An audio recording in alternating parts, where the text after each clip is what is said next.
Hi everybody, Emma Jane here from Reroot Your Life. Happy Imbolc.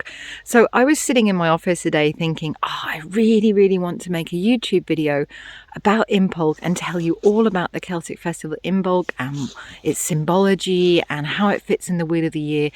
And then I suddenly realised it's a beautiful day in this snowy Imbolc landscape. Why not come out and show you what Imbolc is all about? So I want to invite you on a walk with me through my garden and let's look for the first signs of spring, and I'll tell you all about the Celtic festival of Imbolc as we go. So Imbolc is the third festival in the Celtic Wheel of the Year. So we have Samhain on the 31st of October, Winter Solstice Yule on the 21st of December, and here at the beginning of February, 1st or the 2nd, depending on your opinion, is where we celebrate Imbolc. Now, Imbolc is a really interesting festival in the Wheel of the Year, and it's one of my favourite festivals in the Wheel of the Year because this is the time of new beginnings.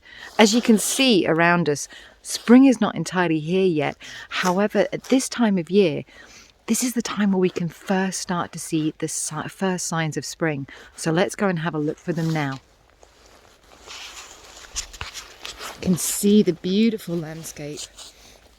And even here under the ice, you can just see. I don't know if you can see that. I'm not very good at filming and moving at the same time, but you can just see the first buds are appearing and life is starting to come back. And that's what Imbolc is really about. It's not about the spring is bursting. It's about the fact that life is returning. The light is returning. Remember at winter solstice, the summer sun was born. Here is where we really start to see it. You know, there's so much light at this time of year compared to where we were at the winter solstice. And for our Celtic ancestors, and much later on as well, this was the time of year where they really celebrated that inspiration energy that comes with the spring. So this is a festival of new births, new beginnings, new times in our lives. And I think this is especially important for us today, those of us that are living in Corona times. If you're watching this in 2021, most of the Europe at least is in lockdown. This new beginning, this new energy coming in Imbolc is a chance for us to get that burst of inspiration to help us pick up our energy. So here we are at one of my favourite parts of my garden, which is the copse of trees just leaning onto the field, and I've just found some of the first signs that the land is returning and life is returning for land. I'm going to show you down here. So here you can see that here we've got the first shoots of the snowdrops coming up. They're not completely out yet, but you can see at Imbolc, when you really look for the details, there's going to be hundreds of snowdrops here. And this is going to be a place where you really can see the land returning and the life returning. So this for me is such a beautiful thing to do, especially right now, because when you've got that first energy of growth, that first birth of growth in the land, we can feel that in our bones and bodies as human beings. So for me, this is a time to get inspired. And actually, this is the time our Celtic ancestors and our Nordic ancestors celebrated inspiration. So at Imbolc, you would have a block to Bragi, who was the god of poetry. We do know from Gaelic literature that Imbolc was celebrated way back in Celtic times before Christianity. And later on, it was adopted with the celebration of St. Bridget and Candlemas.